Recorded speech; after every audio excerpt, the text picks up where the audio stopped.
real problem is that the global climate system is a very, very complex system.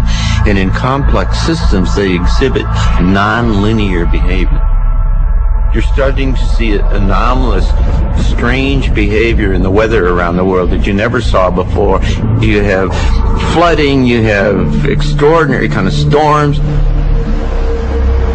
Nostradamus' quatrains seem to support the idea that nature may be preparing a terrible backlash.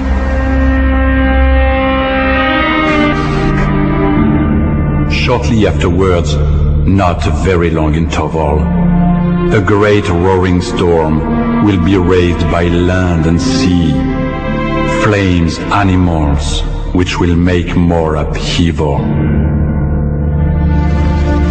Century 2, Quatrain 40, he refers to not just simply one storm, but to a series of storms that keep coming again and again and again. The great city of the maritime ocean, surrounded by a swamp of crystal, in the winter solstice and the spring, will be tried by a terrible wind. If I were a 16th century man and I tried to describe these amazing neon-covered, lit, artificially lit skyscrapers with their geometric and angular cuts of glass windows and glass signs, I might call that a city that's in a swamp. He might be talking about downtown New Orleans in Hurricane Katrina. I had a friend call me up when Katrina was happening, another Nostrdamos fellow, and he wanted to talk about Century 9, Quatrain 48, because it appeared to him that this was a very direct and exact description of Katrina and all the other hurricane disasters. If Nostradamus predicts an escalation of these battering storms, what might the climax be? Hurricane Ike was as big as the Gulf of Mexico. We're now finding not just simply one storm of the century, but we're finding strings of storms of the centuries. They're coming over and over and over again.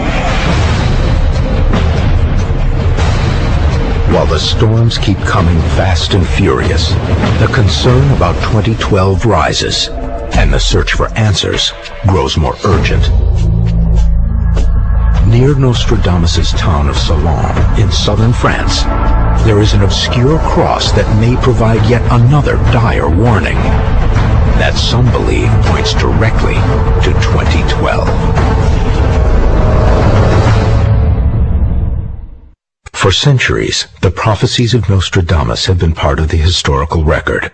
While highly speculative and controversial, their author's legacy endures. Viewer discretion is advised.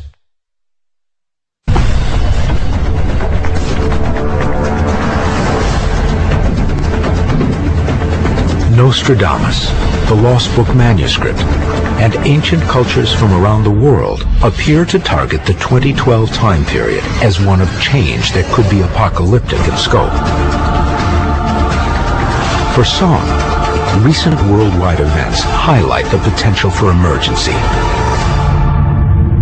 Another Lost Book drawing attributed to Nostradamus continues the story of warning. What's interesting about this is that, again, we see the archer, Sagittarius, and he's pointing his arrow, he's actually shooting his arrow into a woman, okay, and this woman is the center of the galaxy. I would think it means that at the great alignment, the scale or the balance of our decisions and life are all going to be more important.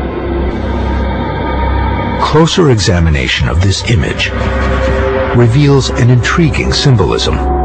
Sagittarius's arrow and the woman form a cross that resembles the galactic alignment. The sky, we presage, through clear signs and by fixed stars, suddenly the age of change approaches, neither for its good nor for its evil. In this quatrain, do the phrases clear signs and fixed stars allude to the sun rising in line with the dark center of the galaxy, ushering in a sudden age of change. Are Nostradamus and the Lost Book drawings envisioning a cosmic event that causes earthly havoc? As we go through these 7 drawings, they get more and more interesting, and this one is really interesting because it really backs up the whole motif. It's really trying to draw attention to the astrology and the astronomy of this event that Nostradamus is trying to tell us about. If it is indeed the case that the alignment triggers a significant shift on the Earth below, pinpointing its occurrence is of vast importance. The mysterious alchemist known only by the name Fulcanelli claims in the 1920s to have decoded the Mason symbols on the Gothic cathedrals. Fulcanelli also writes of an obscure cross in southern France called the Cross of Henday. Though little is known about the origin of the cross, Fulcanelli believes it carries a message that echoes the Masons' predictions about the end of days.